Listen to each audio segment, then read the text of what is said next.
어렸을 때 저에게 꿈이 있었습니다. 제 꿈은 의사가 되는 것이었습니다. 제가 공부를 잘해서 의사가 되려고 했던 것은 아닙니다. 저희 어머니께서 저를 임신하셨을 때 가지고 계셨던 기도 제목이 있었어요.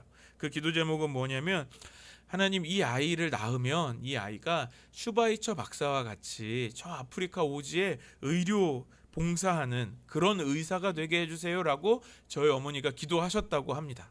그래서 제가 태어나고서 너무 행복해 하시면서 저에게 늘 말씀하셨습니다. 너는 의사가 되어야 한다.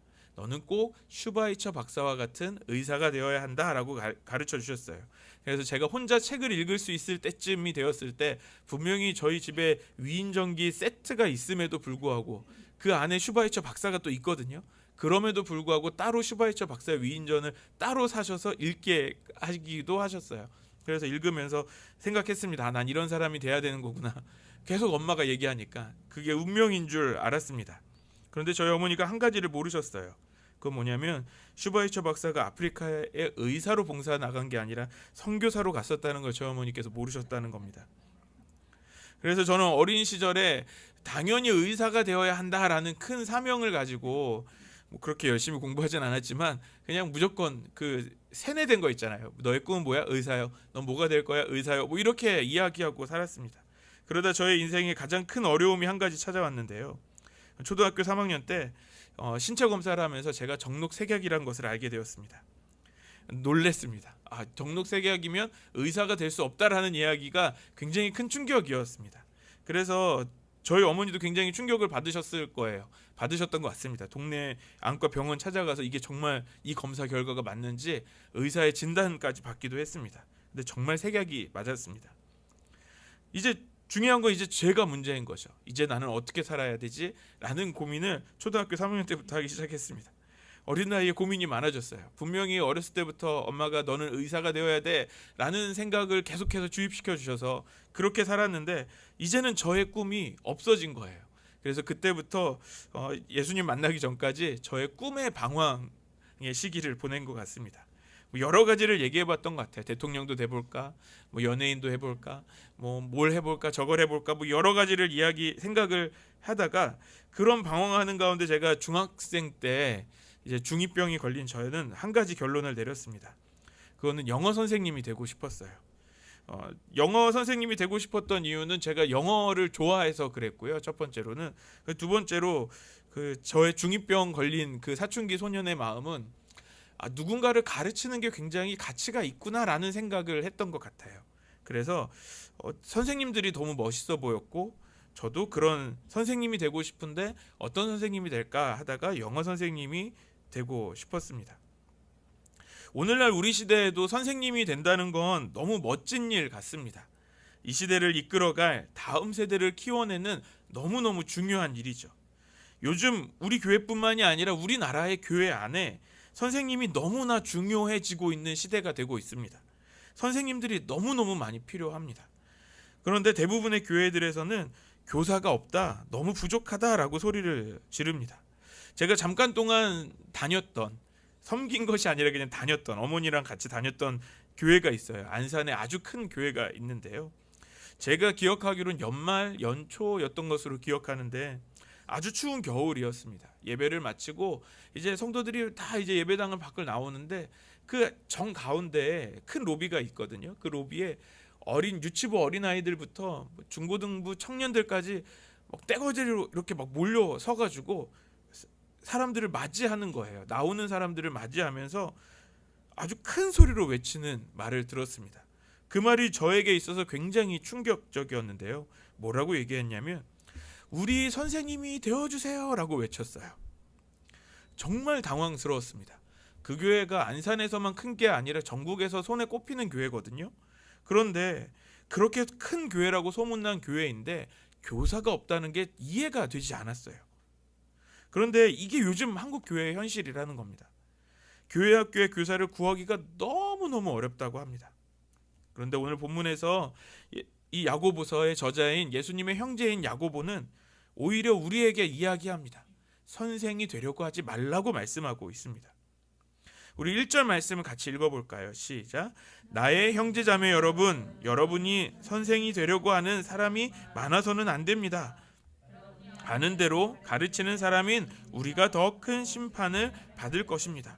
모두가 선생이 되려고 하지 말라라고 말씀합니다. 왜냐하면 선생이 되는 자는, 그러니까 가르치는 사람에게는 더 큰 심판이 있을 것이라는 겁니다. 선생된 자로서의 책임이 있다라는 거예요.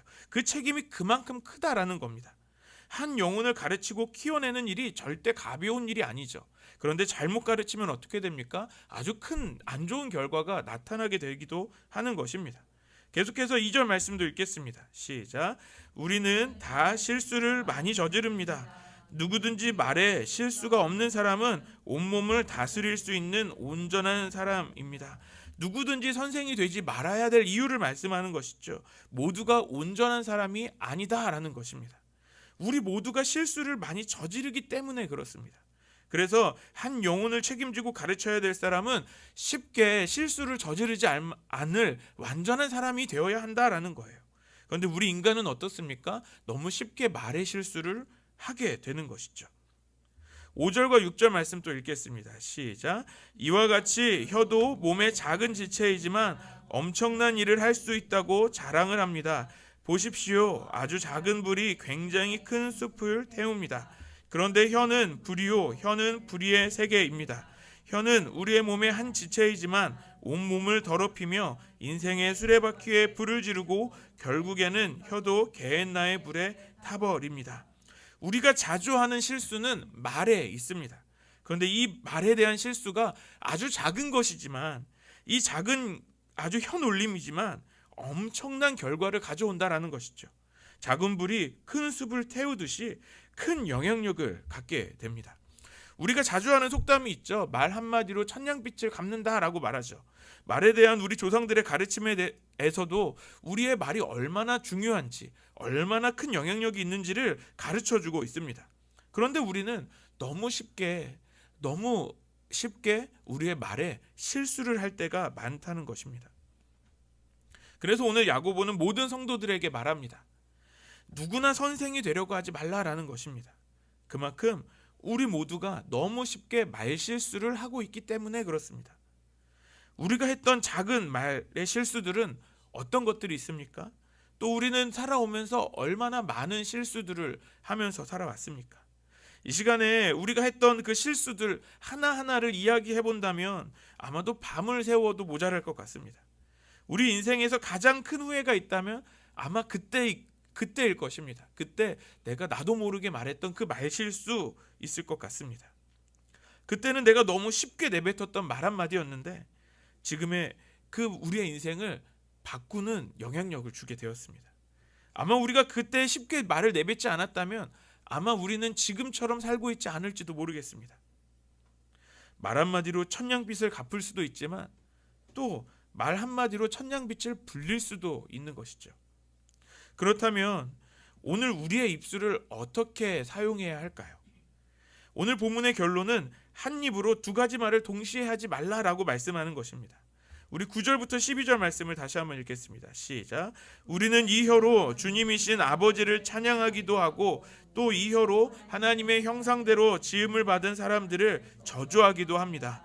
또 같은 입에서 찬양도 나오고 저주도 나옵니다. 나의 형제자매 여러분, 이렇게 해서는 안 됩니다. 샘이 한 구멍에서 단물과 쓴물을 낼 수 있겠습니까? 나의 형제자매 여러분, 무화과 나무가 올리브 열매를 맺거나 포도나무가 무화과 열매를 맺을 수 있겠습니까? 마찬가지로 짠 샘은 단물을 낼 수 없습니다. 우리의 입술이 두 가지의 말을 다 할 수 있습니다. 저주의 말을 할 수도 있고 찬양의 말을 할 수도 있다라는 것이죠. 실제로 우리의 입술이 그렇게 말을 하고 있지 않습니까? 오늘까지 우리가 추석 연휴를 보냈어요. 우리 추석 연휴를 보내는 기간 동안 여러분 어떻게 시간들을 보내셨나요? 오랜만에 가족들을 만나셨을 것 같습니다. 아주 즐거운 시간들을 보내셨을 거예요. 여러 가지 이야기를 나누셨을 건데 어떤 이야기를 주로 나누셨나요? 추석이나 명절이 올 때마다 뉴스가 시끄럽습니다. 왜 시끄럽습니까? 정치권에서 이 추석 민심을 잡겠다고 난리를 치는 거죠. 모두가 노력을 합니다. 그래서 추석 밥상에 어떤 이슈를 올릴 것인가에 대해서 노력한다는 것이죠. 그리고 그 추석 박사장에서 어떤 이야기가 올라오는 거예요? 어떤 이야기가 됩니까? 누가 잘했고 누가 못했고 또 어떤 사람 어떤 정치인을 욕하고 누가 잘했는지 이런 이야기가 나오게 되는 것이죠. 저도 오랜만에 어머니를 만나면 이런저런 이야기를 하고 합니다. 또 그러고 왔고요. 또 처가 식구들을 만나서도 마찬가지죠. 그러면 저는 어떤 이야기들을 할까요? 그 자리에 없는 사람 이야기가 나오지 않으신가요? 어떤 내용입니까? 물론 잘한다, 너무 그 사람이 최고다, 뭐 이런 이야기도 있을 수 있겠습니다만 때로는 우리가 아쉬운 이야기를 할 때도 있습니다. 여러분은 어떠십니까? 우리가 속회로 모일 때 우리가 자주 하는 이야기는 어떤 이야기입니까? 또 친구들과 모여 있을 때 친구들과 모여서는 주로 어떤 이야기를 나누시나요? 혹시 누군가에 대한 그 뒷담화를 나누시진 않으십니까? 그래서 누군가가 저 멀리 떨어져 있으면서 귀가 계속 간지러워지는 거죠. 아니면 지난 시간 인도하신 우리 하나님의 은혜들을 돌이켜 보면서 하나님께서 우리에게 행하신 일들을 간증하시는 여러분 되기를 바랍니다. 그렇게 감사하는 여러분 되시기를 바랍니다. 우리의 일상에서 우리가 자주 하는 말들이 있습니다. 어떤 말들이죠? 우리가 제일 하기 쉽고 제일 편한 말을 쉽게 합니다. 혹시 우리 일상에서 우리의 욕과 저주의 말이 아주 편하게 다가오시는 분이 있으실 것도 같습니다. 또 오늘 교회에 나오면 그런데 우리의 입술은 변하지 않나요? 우리가 교회에 들어오기 전까지 세상에서는 세상에 속한 말을 열심히 하다가 교회에 들어와서는 또 우리의 언어가 바뀌어버리는 거죠. 제가 오래전에 공동체 생활을 하면서 제자 훈련을 받을 때가 있었습니다. 함께 훈련을 받을 때 함께 훈련받는 자매들이 저에게 자주 해주었던 말이 있었어요. 그건 뭐냐면요, 오빠는 나중에 자매들 만나면 앞에서 말을 하지 마 라는 이야기였습니다. 말이 많아지면 안 된다는 거예요. 말을 많이 안 하고 가만히 있으면 그때 저는 점수를 많이 딴다는 겁니다. 그래서 그 훈련 중에 있던 저의 입술이 굉장히 부정했었나 봅니다. 그래서 되도록이면 조용히 있어라 라는 조언을 들으면서 훈련을 마쳤습니다. 그래서 그 조언을 제가 잘 받아들여서 그런지 하나님의 은혜로 잘 훈련받고 지금의 아내를 만나서 잘 살고 있습니다.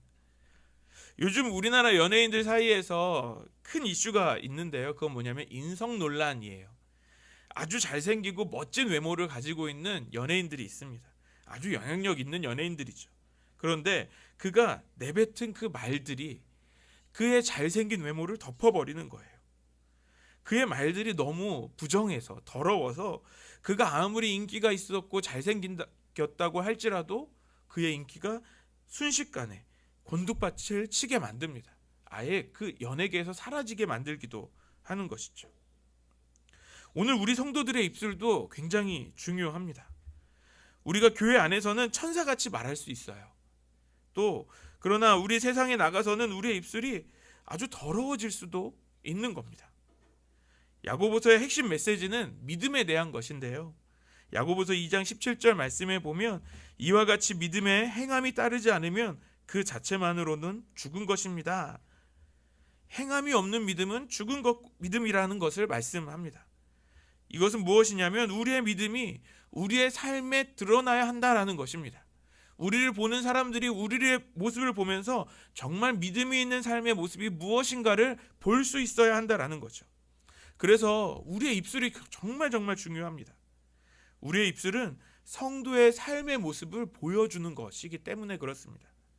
우리의 입술의 고백으로 우리 성도의 믿음을 보여줄 수 있어야 하는 거예요. 그래서 우리의 입술이 어떤 입술이 되어야 하는 것입니까? 우리의 입술은 복음을 증거하는 입술이 되어야 하는 것이죠. 그런데 지금 우리의 입술은 무엇을 말하고 있습니까? 우리의 입술이 복음을 증거하는 것을 오히려 방해하는 그런 입술이 되고 있지는 않나요? 그래서 야고보는 오늘 본문을 통해서 말씀합니다. 우리 모두는 너무 쉽게 실수할 수 있다라는 겁니다. 그러니 모두가 선생이 되려고 하지 말아라 라고도 말씀하는 겁니다. 그렇다면 오늘 우리의 입술을 어떻게 해야 할까요?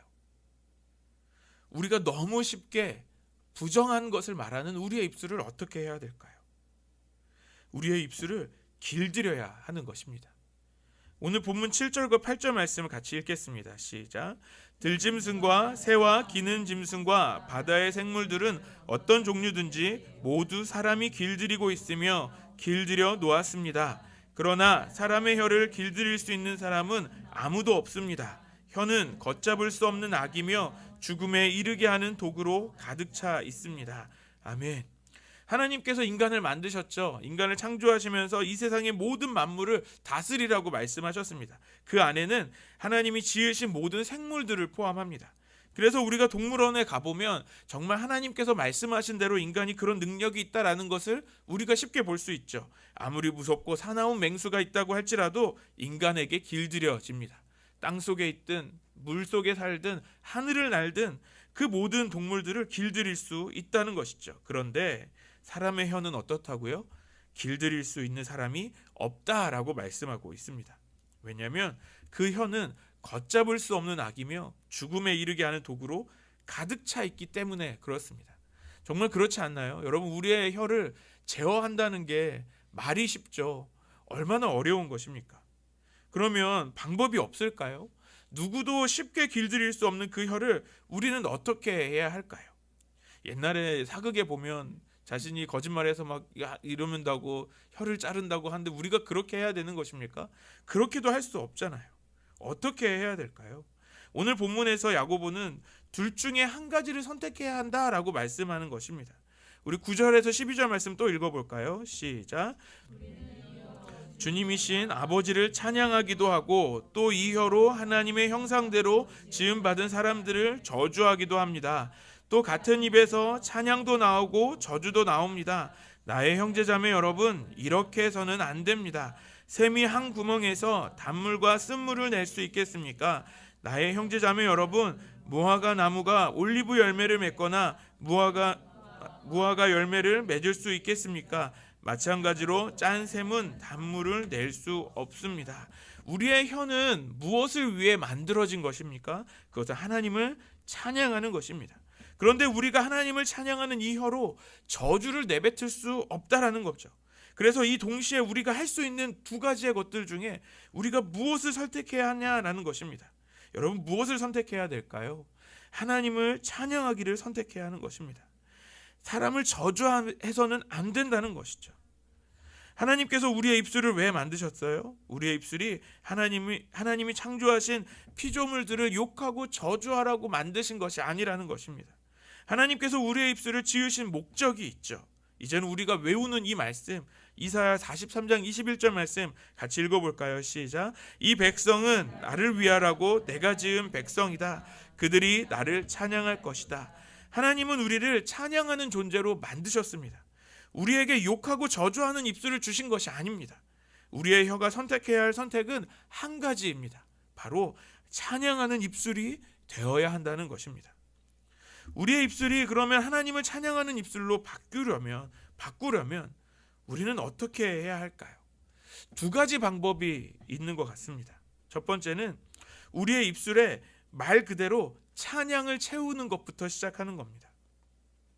백창기 집사님과 이야기하다가 백창기 집사님께서 해주신 말씀이 너무 은혜가 된 것이 있어요. 그건 뭐냐면 백창기 집사님이 찬양팀의 곡을 일주일 동안 연습을 하신다는 이야기를 들었습니다. 대부분의 그 찬양곡들이 백 집사님이 모르는 곡들이 많으셔서 그 곡들을 일주일 동안 매일 유튜브로 틀어놓고 들으시면서 따라 부르면서 연습하신다는 거예요. 그렇게 준비하신다는 그 열정을 보면서 너무 은혜가 되었습니다. 그래서 일주일 동안 그렇게 일주일 동안 그 곡을 계속해서 반복해서 들으시면서 하셨던 고백이 은혜가 된다는 거예요. 왜 그게 은혜가 되었을까요? 백지사님이 그렇게 찬양을 들으시면서 그런 은혜를 경험할 수 있었던 이유는 그의 입술에 계속해서 그 찬양의 고백이 반복되었기 때문에 그렇습니다. 찬양은요, 많이 들으면 들을수록 은혜가 되는 것 같습니다. 영어 공부를 예로 들어볼까요? 제가 영어를 좋아해서 제가 영어 공부를 좋아한다고 했잖아요. 영어 공부를 잘하는 방법은 별거 없습니다. 많이 듣고 많이 외우면 됩니다. 영어 찬양도 그래서 열심히 들었어요. 지난 시간에 저에게 영웅과 같은 아주 유명한 찬양 인도자들이 있다고 말씀드렸잖아요. 그분들의 앨범, 노래를 열심히 듣다 보면 어느 순간 가사가 들리기 시작하는 거예요. 계속해서 듣다 보니까 들리죠. 그리고 계속해서 듣다 보니까 아는 문장이 들리고 그 뜻이 무슨 뜻인지를 알게 돼요. 그러면 은혜가 되는 거죠. 영어 찬양이 아니어도 괜찮습니다. 우리가 주일에 부르는 찬양도 그렇죠. 자주 불러보면 우리의 찬양의 가사를 자주 묵상하게 됩니다. 그리고 그 고백들이 이제 나의 고백이 되기 시작합니다. 우리에게 은혜가 당연스럽게, 자연스럽게 넘치게 되는 것입니다. 여러분, 우리가 노래를 잘하고 못하는 것이 중요한 것이 아닙니다. 지난 시간에도 말씀드렸던 것처럼 우리가 드리는, 하나님께 드리는 이 찬양은 누군가에게 들려주기 위해서 하는 것이 아니죠. 우리 하나님께 우리의 마음을 올려드리는 것입니다. 우리의 입술의 찬양을 하나님께 드리는 찬양으로 가득 채우다 보면 우리의 마음에 하나님이 주시는 그 기쁨으로 가득하게 되는 줄 믿습니다. 두 번째 방법은, 우리의 입술을 찬양으로 바꾸는 이 두 번째 방법은 우리의 생각을 또 바꾸는 것입니다. 미국의 심리학자인 윌리엄 제임스가 이런 말을 했습니다. 생각이 바뀌면 행동이 바뀌고, 행동이 바뀌면 인격이 바뀌고, 인격이 바뀌면 운명이 바뀐다라는 말을 했습니다. 우리가 너무 잘 아는 이야기죠. 우리의 생각을 바꿀 필요가 있습니다. 우리의 인생이 항상 꽃길을 걷듯이 좋은 일만 일어나지는 않죠. 그런 일이 있으면 항상 찬양이 너무 자연스럽게 나올 수 있겠습니다만 늘 그렇지 않습니다. 누가 뭐래도. 그런데 우리의 인생에 항상 그런 꽃길만 걷게 된다면 누가 뭐라고 해도 우리의 입술에는 찬양이 가득하게 될 거예요. 그런데 우리의 인생은 항상 우리가 바라는 대로 잘 되지 않는 것 같습니다. 힘들고 어려운 시간들이 계속됩니다. 찬양할 수 없는 상황들이 우리 앞에 놓여 있을 때 우리의 생각을 바꾸는 겁니다.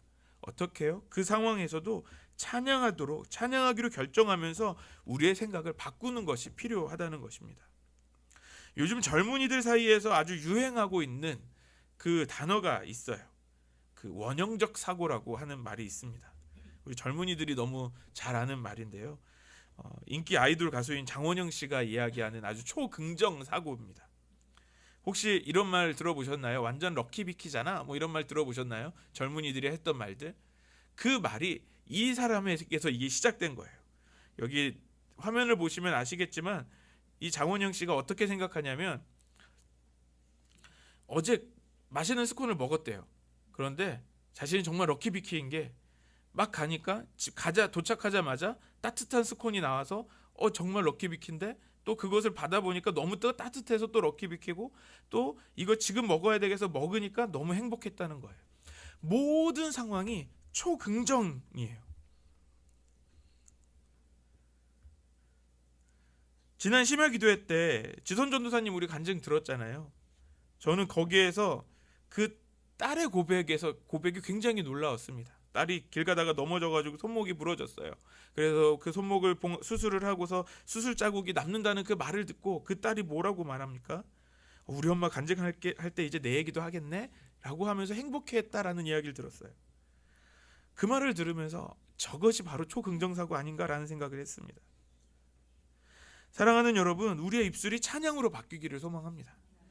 우리의 생각이 절망이 아닌 찬양으로 바뀌어야 한다라는 겁니다. 우리의 말은 우리의 평소의 생각들이 너무 쉽게 나오는 것입니다. 그래서 우리의 말을 점검해 보면 우리가 지금 어떤 생각을 자주 하는지 많이 하는지 알 수 있습니다. 그렇다면 우리의 생각을 어떻게 또 바꿔야 될까요? 하나님의 말씀으로 채워보는 것은 어떨까요? 주일에 우리가 말씀을 듣습니다. 그런데 주일에 설교 말씀 들은 것을 거기에서 멈추는 것이 아니라 계속해서 생각하는 겁니다. 매일 아침에 새벽에 말씀을 듣고 또 새벽에 말씀을 큐티하시죠. 그때 큐티책을 덮고 끝내는 것이 아니라 그 말씀을 계속해서 묵상하는 겁니다. 여러분, 묵상한다는 것은 무슨 뜻입니까? 묵상한다는 것은 계속해서 반복해서 생각한다라는 거예요. 우리의 생각이 하나님의 말씀으로 그렇게 계속해서 반복하면서 생각한다면 우리의 입술의 고백도 자연스럽게 하나님의 말씀의 고백으로 나오지 않을까요? 또 말씀을 묵상하듯이 우리의 감사한 제목들을 묵상하는 것도 좋은 방법인 것 같습니다. 감사한 일들을 생각하면 생각할수록 우리의 입술에 찬양이 나오지 않을 수가 없는 거죠. 찬양이 이제 자연스럽게 흘러나오게 됩니다. 우리의 입술에는 찬양과 저주가 동시에 나와서는 안 됩니다. 우리의 입술에 찬양의 향기로 가득해져야 됨을 믿습니다. 세상은 우리의 입술을 주목해 보고 있습니다. 우리가 성도로서 어떤 말들을 하고 있는지를 주목해서 보고 있는 것이죠. 저희 처가 식구들은 예수님을 믿지 않아요. 그래서 같이 이야기를 나누다 보면 때론 제가 너무 흥분해서 제가 굉장히 험한 말을 할 때가 있어요. 그때 갑자기 저희 처가 식구들이 놀라는 거예요. 아니, 목사님이 그렇게 말해도 돼? 라는 거죠. 이건 저만의 이야기가 아니라고 생각합니다. 우리 모두의 이야기 아닌가요? 우리가 어느 순간 너무 흥분해서 우리가 내뱉지 말아야 될 말을 내뱉었을 때 우리 주변의 사람들이 우리의 입술을 주목해 보면서 이야기하는 것이죠. 그렇게 말해도 돼? 교회 다니는 사람이 그렇게 말해도 돼? 라고 말하는 거예요. 우리를 지으신 하나님도 우리의 입술을 주목해 보십니다. 주님은 우리의 입술이 주님께서 지으신 그대로 주님을 찬양하는 그 찬양의 향기가 나오기를 원하십니다. 그래서 항상 우리 주님은 우리의 목소리에 귀를 기울이고 계시는 줄 믿습니다. 오늘 본문 3절과 4절 말씀 같이 읽어보겠습니다. 시작. 말을 부리려면 그 입에 재갈을 물립니다. 그리하여 우리는 끌고 다닙니다. 보십시오. 배도 그렇습니다. 배가 아무리 커서 또 거센 바람에 밀려도 매우 작은 키로 조종하여 사공이 가고하자 하는 곳으로 끌고 갑니다. 여기에서 말은 우리의 말이 아니라 우리가 타는 그 동물 말입니다. 말을 부리기 위해서 어떻게 하죠? 정말 그 입에 재갈을 물리죠. 이 물린 이 재갈은 어떻게 하는데 사용됩니까? 이 말을 달리게도 하고 멈추게도 하고 또 방향도 결정합니다. 우리의 입술에도 그 재갈이 필요합니다. 이 재갈은 어떤 것일까요? 우리가 말을 멈추는 것, 또 해야 할 말만 하게 하는 것일 수도 있겠습니다. 그런데 정말 우리가 물어야 하는 우리의 입술의 재갈은 찬양과 감사의 고백인 줄 믿습니다. 우리의 입술에 찬양과 감사의 고백은 우리의 삶을 인도합니다.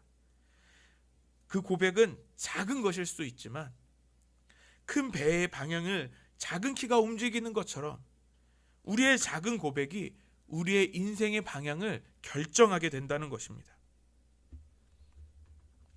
우리의 입술이 때로는 저주를 내뱉는 것으로 큰 습을 태우는 불같이 되지 말아야 한다는 것입니다. 오히려 우리의 입술에 찬양으로 모든 이들이 하나님을 보게 하는, 하나님을 알게 하는 입술이 되어야 한다는 것입니다. 하나님은 오늘 우리의 입술을 그렇게 지으셨습니다. 하나님을 찬양하는 향기로운 입술로 지으셨습니다. 우리가 하나님이 지으신 그 목적대로 하나님을 찬양하는 입술이 되는 저와 여러분들 되시기를 소망합니다.